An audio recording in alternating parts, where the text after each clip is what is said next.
अब ये बहुत अहम आयत है, क्योंकि मैं अक्सर ये सोचता था और देखा भी मैंने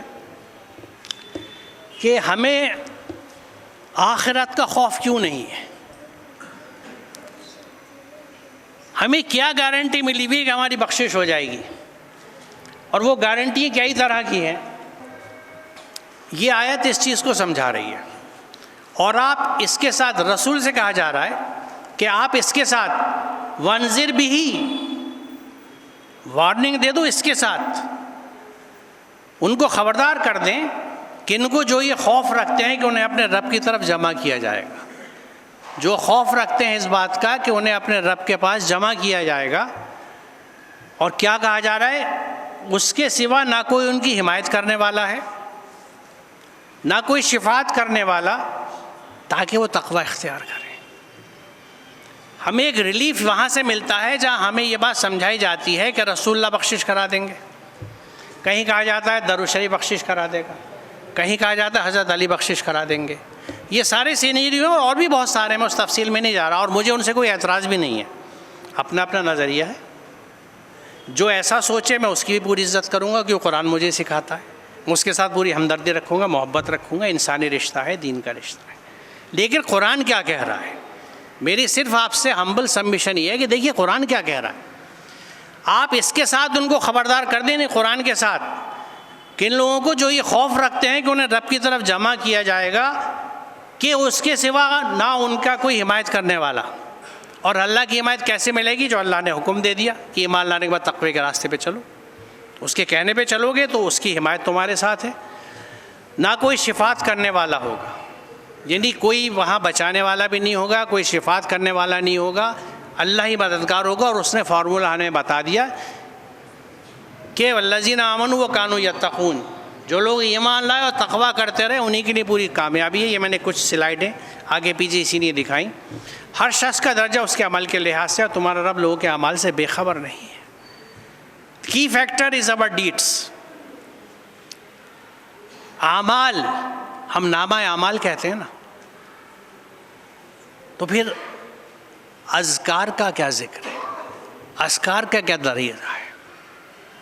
देखिए, मैं ये समझता हूँ बतौर तालिब इल्म के कि अल्लाह के नाम का, उनके अहकामात का, आयात का जो ज़िक्र हम करते हैं तस्बीहात पे, वो हमारे अंदर की इस्लाह के लिए होता है, अंदर के एनवायरनमेंट को साफ़ करता है। लेकिन अगर अंदर का एनवायरनमेंट साफ़ हुआ है, मेरी सोच, मेरी फ़िक्र बदली है, तो वो अमल में नज़र आनी चाहिए। अगर मेरी तस्बीहात बेइंतहा चल रही हैं, लेकिन आज भी मैं सौदे में डंडी मार रहा हूँ, बेईमानी कर रहा हूँ, मिलावट कर रहा हूँ, घर में पूरा हक़ नहीं दे रहा, मेरा अखलाक, किरदार, मामलात उस रुख पे नहीं है, मैं उस दर्जे पे तो कह नहीं सकता नबी के, कौन पहुँच पाएगा।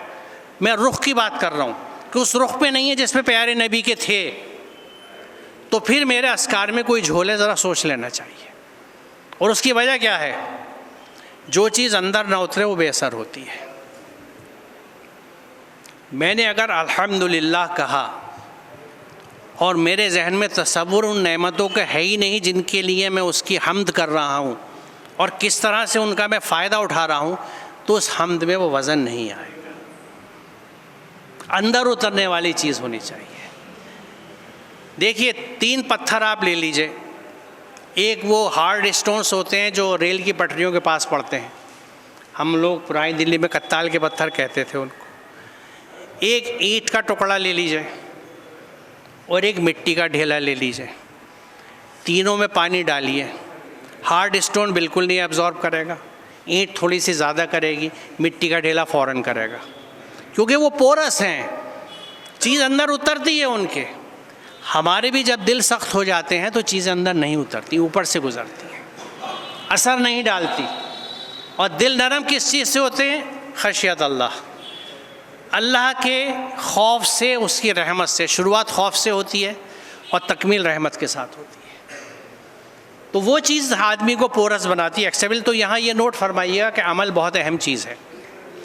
अब ये अलबत्ता अल्लाह ज़रूर उसकी मदद करेगा जो उसे, यानी अल्लाह की मदद करता है। ये आयत मैंने इसलिए ली, ये कुरान जब हमसे कह रहा है कि अल्लाह उसकी मदद करता है जो उसकी मदद करता है, तो हम अल्लाह की मदद कैसे करते हैं? हम तो उसके बंदे हैं। अल्लाह की मदद करने का तरीक़ा हमें इस आयत में बताया जा रहा है, और कोशिश करो अल्लाह की राह में जैसा कि कोशिश करने का हक़ है। उसने तुम्हें चुन लिया है। आप अंदाज़ा लगाइए, हमसे पीछे जो 2 कौमें गुजरी हैं वो ये क्लेम करती थी कि we are the chosen people, हम अल्लाह के चुनिंदा हैं, हमारे नबी अल्लाह के बेटे थे एंड सो ऑन। यानी वो ये कहते थे कि हम अल्लाह के पसंदीदा हैं। कुरान हमसे कह रहा है कि अल्लाह ने तुम्हें चुन लिया है। अब अंदाज़ा लगाइए अपनी अज़मत का कि हमारा मकाम क्या है जो कुरान डिफ़ाइन कर रहा है। अल्लाह ने तुम्हें चुन लिया है और दीन में तुम पर कोई तंगी नहीं रखी। बस क्या करो, एस्टेब्लिश योरसेल्फ, कायम हो जाओ अपने बाप इब्राहिम के तरीक़े पर।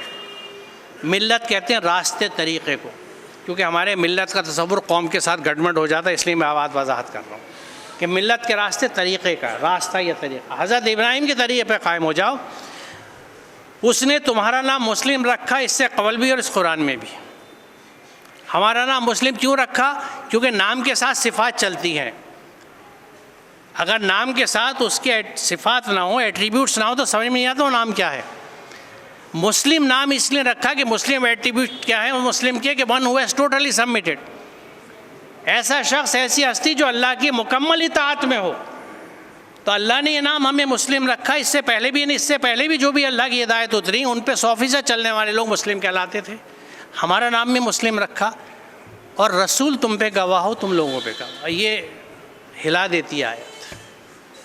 रसूल किस बात के गवाह होंगे? कि परवरदिगार मैंने तेरा कलाम इन लोगों तक पहुंचा दिया था। और आपने किस तरह पहुंचाया था? वाज़ो तकरीर से या अमल से? बताइए साहब।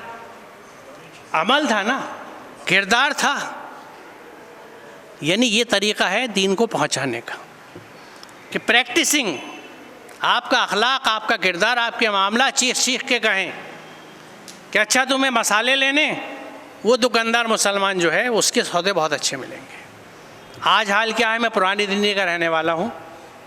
बरसों से मैं कूचा पंडित के बाद श्रीनिवास के यहाँ से मसाले लाता था। उसके साफ़ मसाले होते थे, ना धनिए में लीद होती थी गधे की, ना मिर्चों में केमिकल होते थे, ना हल्दी में होते थे। आप अंदाज़ा लगाइए कि ईमानदारी के सौदे कहाँ पे हो रहे हैं।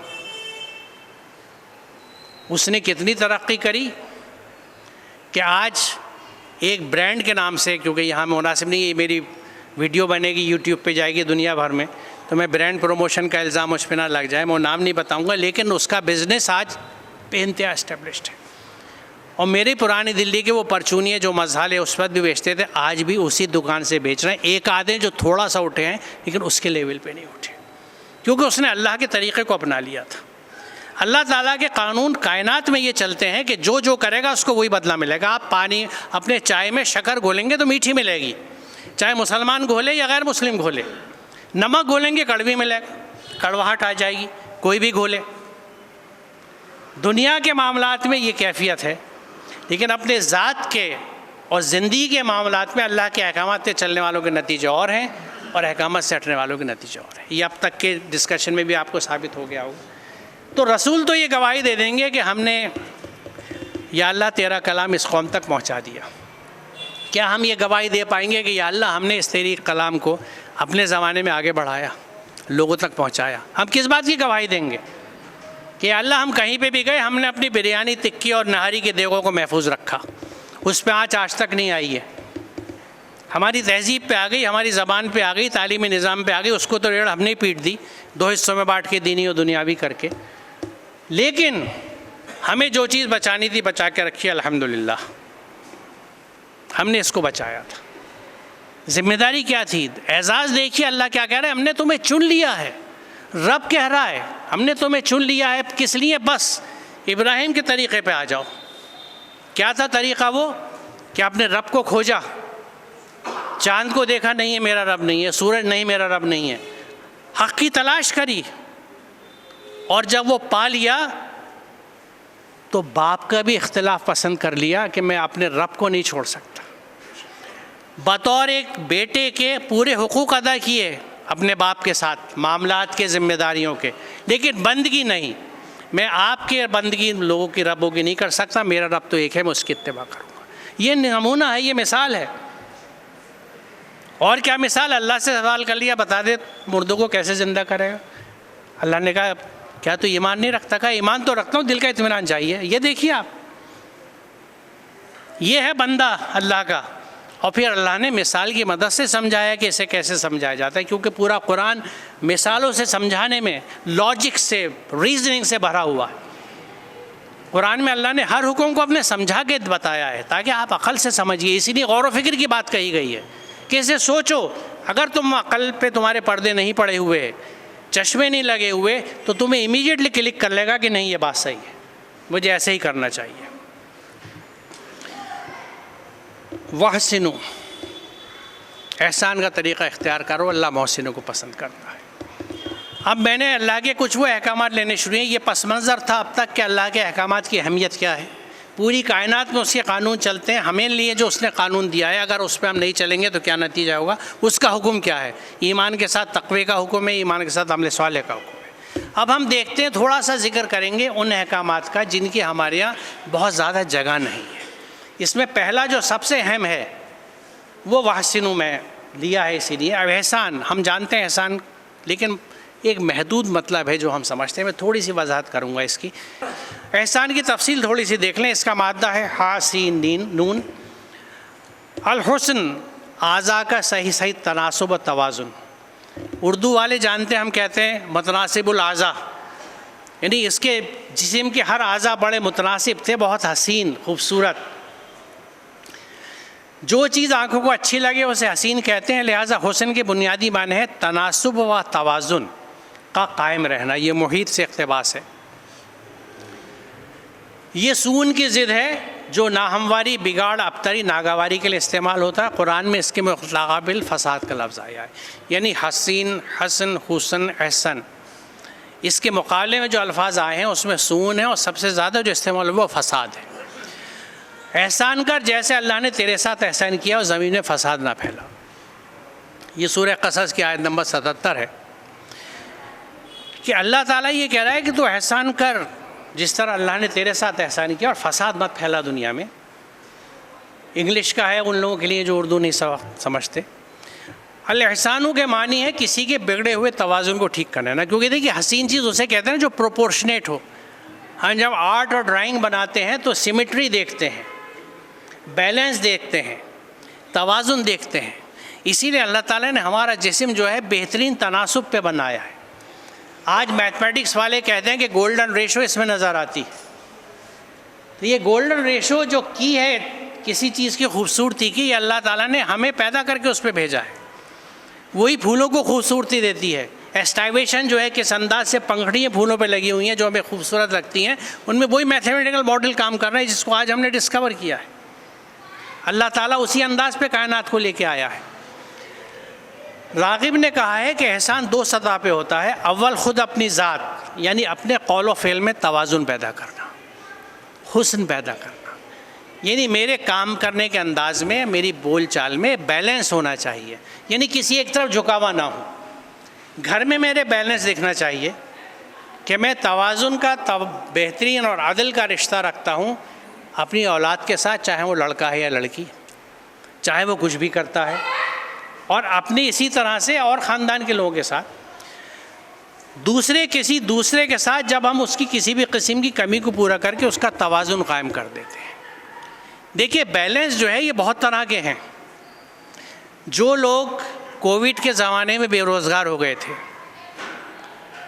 या अंडर एम्प्लॉयड थे, अनएम्प्लॉयड थे या अंडर एम्प्लॉयड थे, कि उनकी सलाहियत थी 40,000 रुपये महीना की, 20,000 मिल रहे हैं, तो अब इन ख़ानदानों का माशी तवाज़ुन बिगड़ गया ना, इम्बैलेंस आ गया उनके यहाँ। बच्चे कैसे पढ़ेंगे, महंगाई बढ़ रही है, ख़र्चे कैसे चलेंगे। तो ये जो मसाजिद है, जैसे हम लोग बैठे हैं, मुसल्लीन जो यहाँ इकट्ठे होते हैं, ये उनकी ज़िम्मेदारी है कि उनका ख़्याल रखें और अपने माल से एहसन तरीक़े से उनके बैलेंस को रेस्टोर कर दें, उनके कारोबार लगवा दें, उनको पुश दे दें। कोई खामोशी के साथ उनकी इज़्ज़त नफ्स को बरकरार रखते हुए ऐलान करके और फ़ोटो छपवा के अखबारों में ना करें कि इसको मैंने रमज़ान किट दे दी, इसको रोज़ा किट दे दी, इसको कंबल उड़ा दिया। बेइज्जती करने का हक़ नहीं है, क्योंकि आगे वो आयत आएगी, लेकिन यहाँ मैं ज़िक्र कर दूँ, ये अल्लाह का हुक्म है कि लक़द कर्रमना बनी आदम, हमने बनी आदम को इज़्ज़त के लिए पैदा किया है। और बनी आदम में सब आ गए, हिंदू मुस्लिम सिख ईसाई, किसी भी बरादरी का, किसी ज़ात का। Every human being is to be respected. मुझे हक़ नहीं है कि मैं किसी इंसान की बेइज्जती करूँ। आगे आएगी ये आयत मैंने रखी है ऐसे। तो हम किसी भी लेवल पे जब कहीं पे, और इसी को एहसान कहा जाता है, जब अल्लाह के हुक्म है ना वासिनो। अब मुझे ये बता दीजिए, जो मेरा कंसर्न है मैं आपसे शेयर कर रहा हूँ, कि अकीमुस्सलात वातु ज़कात हुक्म है अल्लाह का। अकीमुस्सलात, सलात कायम करो, हुक्म का सेगा है, इट्स एन ऑर्डर। वाहसिनो भी तो हुक्म का सेगा है, हुक्म है। हम में से कितने लोग एहसान की रविश पे हैं? एहसान अगर करते भी हैं और वो दूसरी तरफ से एक्नॉलेज नहीं होता, तो हम क्या कहते हैं? एहसान फरामोश है। और भी कुछ जुमले बोले जाते हैं जो मैं यहाँ नहीं कहूँगा, कि आँख में किसका बाल है, क्या है, आप समझते हैं। कुरान तो ये कह रहा है कि एहसान करके जताने से अच्छा है कि तुम एहसान ना करो। पिछली आयत में आपने क्या देखा कि जैसे अल्लाह ने तेरे साथ एहसान किया, तू एहसान कर। यानी जिस तरह अल्लाह ने तुम्हारी ज़िंदगी में तवाज़ुन पैदा किए। आप कहेंगे मेरी ज़िंदगी में तो तवाज़ुन नहीं है। वो इसलिए नहीं है कि तुमने खुद डिसबैलेंस किया अपने आप को। अल्लाह ताला हमें फ़िज़िकली, स्पिरिचुअली, इमोशनली पूरे बैलेंस पे पैदा करता है। गड़बड़ मैं कर दूँ अपनी सोच को ख़राब करके, कीना पाल के, गुस्सा करके, नफ़रतें करके, नेगेटिविटी डेवलप करके, ये अल्लाह ने नहीं दी। ये मेरी पैदा करदा है, मेरे उन नफ्स की पैदावार है जिस नफ्स की मैं बंदगी करता हूँ। क्योंकि अगर अल्लाह की बंदगी है तो मेरा नफ्स किसी वक्त पे मुझे गुस्सा दिलाता है तो मैं उसे दबा दूँगा कि हिश, अल्लाह का बंदा हूँ, तेरा बंदा नहीं हूँ। I am not suppose to be angry, I am not suppose to abuse you. मैं तुम्हें गालियाँ नहीं दूंगा, मैं तुमसे लड़ूंगा नहीं, क्योंकि मैं अल्लाह का बंदा हूँ, अपने नफ्स का, अपनी ख्वाहिशात का बंदा नहीं हूँ। ये टग ऑफ वार है डेली, 24 घंटे की लड़ाई है ये, हक़ व बातिल की, सच्चाई की और झूठ की। क्योंकि हर वक्त नफ्स कहता है ये इसने कह दिया, ये क्या कामों की चीज़, तुम क्या अब हाथ मारो बढ़के बढ़के। चारों तरफ हम देखते हैं, ये नफ्स के बंदों की बात है। अल्लाह का बंदा ठंडा हो जाएगा, चुप रहेगा, कोई बात नहीं, मुस्कुराएगा, कोई बात नहीं। कितने लोग मिलते हैं जिनसे आपकी बाइक का पहिया टकरा जाए, आपका हाथ होने लग जाए, आपका पैर से उन्हें नुकसान पहुंच जाए, और वो मुस्कुरा के कहें कोई बात नहीं। आप सोचिए क्या बीतेगी आप पे। ऐसा लगता है कि पता नहीं क्या नेमत मिल गई, and how much we appreciate this gesture. लेकिन हम ऐसा क्यों नहीं कर सकते? हम अल्लाह के बंदे क्यों नहीं बन सकते? नफ्स की बंदगी से क्यों नहीं बाहर आ सकते? क्यों नहीं अपने आप को आज़ाद करा लेते? लक़द कर्रमना बनी आदम, जो मैंने अभी जिक्र कर दिया, इस आयत के तहत हमें किसी इंसान की बेइज्जती नहीं करनी। डीलिंग रखी हर तरह की, इनकॉम्पिटेंट है, फायर कर दीजिए, नौकरी से निकाल दीजिए, बेइज्जत करके नहीं कि तो निकम्मा हरामखोर है, तुझसे कुछ काम नहीं होता, निकल जा। नहीं भाई, हम बहुत दिन साथ रहे, कुछ इक्वेशंस हमारी नहीं मिल रही, हम एक वेवलेंथ पे नहीं है, हमारी मर्ज़ी के हिसाब से आप काम नहीं कर पा रहे। और मैं मानता हूँ कि उससे पहले हमने 2-3 वार्निंगें दी होंगी, समझाया होगा अकेले में, कमर पे हाथ रख के कि बेटा देखो इस काम को, पब्लिकली नहीं कि अगर मेरी दुकान में 4 आदमी 4 के सामने मुझसे अबे तूने ये क्यों नहीं किया था, और जो ज़बान हम बोलते हैं अक्सरियत हमारी, नहीं, अकेले में उसे शाम को बुलाइए, चाय पे, दुकान पे, घर पे, प्यार से समझाइए कि बेटा देखो इस काम को ऐसे करते हैं। 2-3 दफ़ा उसे मौका दीजिए, उसके बाद कहिए बेटा देखो तुम अपना रास्ता देख लो, हमारा तुम्हारा हो सकता है तुम्हारा तरीक़ा अच्छा हो, लेकिन मुझे ये पसंद नहीं है, मैं दूसरा तरीक़ा चाहता हूँ। मुझे ये हक़ है कि जब मैं कीमत दे रहा हूँ तुम्हारी मेहनत का, मेहनताना दे रहा हूँ, तो मेरे हिसाब से काम करो। नहीं कर सकते तो बेटे जो इस अंदाज से काम करा उसके पास चले जाना, और आते रहना, मिलेंगे इंशाअल्लाह, हमारे ताल्लुक़ात रहेंगे। दिस इज़ द वे, ये कुरानी तरीक़ा है। एक मिसाल सिर्फ मैंने आपके सामने रखी है, वक़ुल इबादी यक़ुलु लती हसन, मेरे बंदों से कहो जब भी बोले अच्छा बोले। Whenever you speak अच्छा, और अच्छे में बैलेंस की बात है। कौल हसन, एहसन जहाँ पे आता है, एहसान जहाँ आता है, वहाँ बैलेंस की बात पहले आ जाती है, क्योंकि बैलेंस में खूबसूरती है। अच्छा बोलिए। अगली आयत को इससे जोड़ लीजिए, बदी को उस नेकी से दफ़ा करो जो बेहतरीन हो, तुम देखोगे कि तुम्हारे साथ जिसकी दुश्मनी पड़ी हुई थी वो बेहतरीन दोस्त बन गया। ये सिफत नसीब नहीं होती मगर उन लोगों को जो साबित कदम रहते हैं। ये देखिए कुरान का हुक्म है, हुक्म का सिगा इत्फा, दफ़ा कर दो, यानी टोटल ख़त्म करना है। अगर आपको बुराइयों को, तो बुराई के बदले बुराई करना बंद कर दीजिए, ये कुरान सिखाता है। भलाई से, बेहतर भलाई से जवाब दो। लेकिन ये इतना मुश्किल काम है कि कुरान ने खुद कह दिया है कि सिफत नसीब नहीं होती उनको जो सब्र करने वाले हो। इसके लिए बड़ा जिगरा चाहिए, बड़ी हिम्मत चाहिए कि कोई मेरे साथ बुरा कर रहा है, मैं मुस्कुरा के उसे कबूल करूं और उसके साथ अच्छा ही करता रहूं। देखिए, अगर हम ऐसा करते हैं, मैंने अपनी ज़ाती ज़िंदगी का तजर्बा बता रहा हूँ, जब उसे एहसास होता है तो ऐसा पलट के आता है कि उसका जी चाहता है आपके कदमों में लौट जाए कि मैंने इतना तुम्हारे साथ बुरा किया, तुमने पलट के कभी बुरा नहीं किया, मुझे माफ़ कर दो, मैं गलत था। यह है कुरान का फ़लसफ़ा।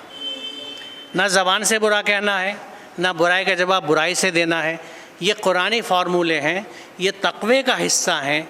इसी पर रह के हम पे कामयाबी आएगी, इसी पर रह के हम पे रहम किया जाएगा, इसी पर रहते हुए अल्लाह के यहाँ आखिरत में हमारे साथ मामला दुरुस्त होगा। ये समझ लीजिए, इन बातों की चर्चा भी ज़्यादा नहीं होती है। अच्छा, कोई मुझसे चर्चा क्यों करेगा?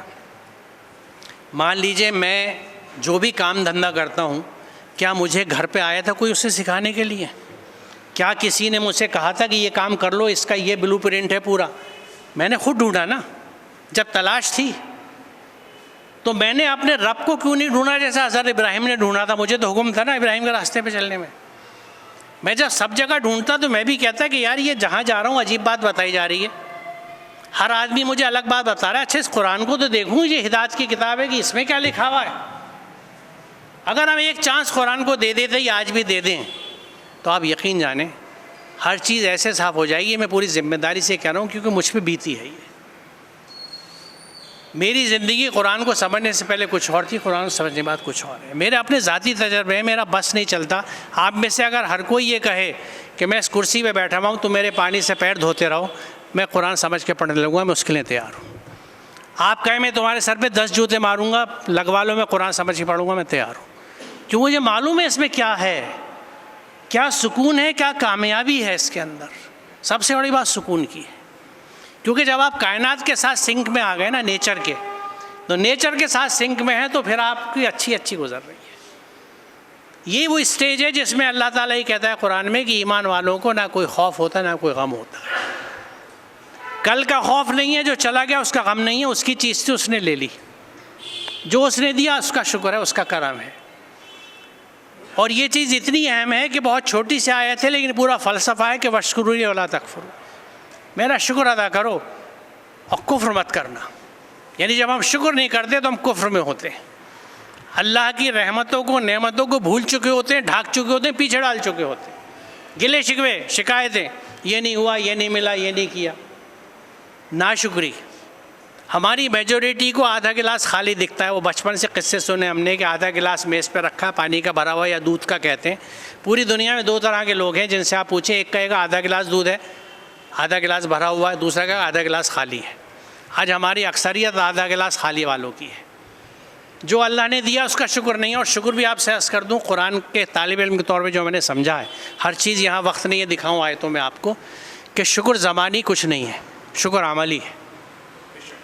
शुक्र उस चीज़ का है जिसको उस तरह इस्तेमाल करें जिसके लिए अल्लाह ने दी है आपको। अगर आपको माल दिया है तो आप शुक्र अदा करेंगे, लेकिन उसको खर्च करेंगे उस तरह जिस तरह कुरान बताता है, जिसमें मुझ पे ये कहा गया है कि जो मेरी बेसिक नीड्स का सामान है, अपनी ज़रूरियात पूरी करने के बाद मेरे पास जो कुछ बचता है वो मुझे उन पे खर्च करना है जो मुस्तहिक़ीन है। मेरे यहाँ कोई फ्यूचर इन्वेस्टमेंट का खाना कुरान में नहीं आता। कंडीशंस अलग अलग हैं। कुछ कंडीशंस में अगर मैं समझता हूँ, क्योंकि बहरहाल मेरी ज़िम्मेदारी मेरी फैमिली की भी है, क्योंकि ये भी कुरान हमें बताता है कि ना तो हाथ गर्दन से बांध के रखो, ना इतना खोलो कि कल को परेशानी हो। यानी मेयाना रवि जो कुरान हमें हुक्म देता है, हर चीज़ में मिडिल पाथ। जब अल्लाह ताला सूरह नहल में 99 में आप सुनते हैं, हर जुमे पढ़ी जाती है कि इन्नल्लाह यामुरु बिल अदल वल इहसान, पूरी आयत है वो। तो अदल का जो है इंसाफ, इसके माध्यम में एतदाल भी शामिल है, यानी मिडिल पाथ, मेयाना रवि। जस्टिस कीजिए, इंसाफ कीजिए, दरमियानी रास्ते पे चलिए। तो ये कैफियत नहीं होनी चाहिए कि आज मैंने 500 रुपये कमाए तो 500 सबको बांट दिए। जो मेरे घर में बीवी बच्चे हैं, माँ बाप है, उनका भी तो हक़ था ना, उनका हक़ कैसे मैं मार लूँगा? ये इंसाफ का तकाजा नहीं है, ये हसन रविश नहीं है। लेकिन हाँ, मैं बचा बचा के रखूँ कि कल को मुझे ऑडी लेनी है, कल को मुझे NFC में मकान लेना है, जाकिर नगर में बड़ी भीड़ हो गई, गंदगी हो गई, कूड़ा करकट बहुत है, माना है, लेकिन इसको छोड़ के जाने लाश थोड़ी है। मुझे कौन रोकता है कि मैं कूड़े वालों की तरह एक बोरा उठा लूँ और गली का बाज़ार का कूड़ा इकट्ठा करने लगूँ? शायद लोगों को शर्मिंदगी हो जाए और कूड़ा डालना बंद कर दे दुकानों के आगे। मुझ में आज तक ये हिम्मत नहीं हुई। यहाँ गली में हिम्मत हुई थी अपनी नाली साफ़ करने की, लेकिन बाज़ार का मैं चाहता हूँ उठा पाऊँ, लेकिन नहीं उठा पा रहा। उसकी वजह बस कुछ और है। ऐसा नहीं है कि मैं डरता हूँ या मुझे इस काम को छोटा समझता हूँ। काम कोई छोटा नहीं है, सोच छोटी होती है, काम छोटे नहीं होते। जिनकी सोच बड़ी होती है उन्हें कोई काम छोटा नहीं लगता। लेकिन मैं एक सॉल्यूशन बता रहा हूँ कि हम इस इलाके को साफ़ रख सकते हैं अगर हम मिल जाएँ कि चलो भाई आज कूड़ा उठाते हैं जाकिर नगर से। ये अमले सवाले है, इबादत है, ये फसाद को रोकने वाली चीज़ है। गंदगी साफ़ कीजिए। आज हम पहचाने जाते हैं गंदे इलाकों की वजह से। देखिए तो सही क्या पहचान हमने बना ली उस कौम को जिसको कुरान कह रहा है कि हमने तुमको चुन लिया है। इसलिए चुना गया था कि हम अपनी पहचान वो बना लें कि लोग ये कहें कि मुसलमान को हम किराए का मकान नहीं देंगे, मेरे यहाँ ये मकान नहीं ले सकता। इसमें माफ़ कीजिएगा, मेरी बात चाहे आपको बुरी लगे, ज़िम्मेदार वो नहीं है, ज़िम्मेदार हम हैं। हमारी हरकतें ऐसी रही हैं कि पीपल हैव स्टार्टेड हेटिंग अस। हमारी जो शिद्दतें एक्सट्रीम्स आई हैं, हम इंसॉल्वेंट हो गए हैं, घुलते नहीं हैं किसी के साथ, मिलते नहीं हैं किसी के साथ, क्योंकि हम इस जोम में हैं कि हम जन्नती हैं। क्यों जन्नती है? कि उम्मत मोहम्मदी है, जहन्नम की आग हराम है। जिस ज़बान ने कलमा पढ़ लिया उस पर जहन्नम की आग हराम है। मैं दोनों बातों को मानता हूँ, लेकिन समझ लीजिए कैसे इस तालिब इल्म ने समझा है। जिस ज़बान ने कलमा पढ़ लिया, अगर वो उस कलमे पर अमल कर लेगी तो जहन्नम उस पर हराम है। ला इलाहा इल्लल्लाह, यानी अल्लाह के अलावा कोई रब नहीं है, किसी का कानून नहीं है, यानी 100% सबमिशन, यानी मुस्लिम हो गया। हम ज़बान से पढ़ लेते हैं, बंदगी अपने नफ्स की करते रहते हैं, समझते हैं मुसलमान और जन्नत मिल जाएगी। फोकट है, अल्लाह मियाँ को धोखा देंगे, दुनिया में दे लीजिए, वहाँ नहीं दे सकते। उम्मत मोहम्मदी सल्लल्लाहु अलैहि वसल्लम बनिए तो सही, उसका सा किरदार तो लाइए नबी का सा। नबी की सबसे बड़ी और सबसे लंबी करने वाली सुन्नत कौन सी है? टीचर हूँ, आदत हो गई है, टीचर हूँ, माफ़ी चाहता हूँ, आप मुझसे ज़्यादा बड़े और तजर्बेकार हैं। ये सवाल मैं आपसे पूछ रहा हूँ कि कोई ऐसी सुन्नत बता दीजिए जो रसूलुल्लाह ने बेसत के बाद पूरी उम्र करी हो। सबूत में कोई आयत लाइए। मैं आयत दूंगा इसलिए कह रहा हूँ। यूनुस 15 देखिए, बात को मुख्तसर कर रहा हूँ। यूनुस 15, रसूलुल्लाह फरमाते हैं कि मैं इत्तिबा नहीं करता मगर सिर्फ वही की, और नाफरमानी करूं तो बड़े दिन के अजाब से डरता हूं। रसूलुल्लाह कह रहे हैं, यानी आपने वही की इत्तिबा करी, वही कहा कुरान में। यानी नबूवत मिलते ही मरते वक्त तक, विसाल के वक्त तक आप अल्लाह के किताब पे अमल करते रहे। इससे बड़ी सुन्नत हो सकती है कोई? इसको सुन्नत के तौर पे हम क्यों नहीं बयान करते? रसूलुल्लाह की सबसे बड़ी और सबसे लंबी सुन्नत जो उन्होंने पूरी बेअसत में की, वो इत्तिबा कुरान थी, कुरान पे अमल करना। यूनुस 15 देख लीजिए, मैं नहीं कह रहा, मैं तर्जुमा उसका बता रहा हूँ कि मैं इत्तिबा नहीं करता मगर सिर्फ वही की। I just do not follow anything but the revelation. और अगर मैं ऐसा ना करूँ तो बड़े दिन के अजाब से डरता हूँ। रसूल अल्लाह बड़े दिन के अजाब से डर रहे हैं, हम बेफिक्र हैं। We just don't care. हम अपनी दुनिया में मगन हैं कि जो मैं कर रहा हूँ काफ़ी है, और उस पर भी झगड़े हैं। अपनी दीनदारी और जोम है, घमंड है कि तू मुझसे कैसा है दीनदारी में ज़्यादा। मैंने एक चीज़ ये नहीं, वो बयान मैंने सुने हैं बहुत, पुरानी दिल्ली का हूँ, हर जगह बैठा हूँ, तख्तों पे बैठा हूँ, चाय पिए, सब कुछ सुना है, किस्से सुने, ज़रबे भी लगाई हैं, गश्त भी की है, सब कुछ किया। अल्लाह ने सब कुछ तजुर्बा करा दिया। इसी ने आंखें खोल दी उसने कि नथिंग अदर देन कुरान, जो रसूलुल्लाह पूरी ज़िंदगी अमल करते चले आए। आपकी ज़िंदगी, आपकी सीरत कुरान, वही कुरान जो बंद रखा है।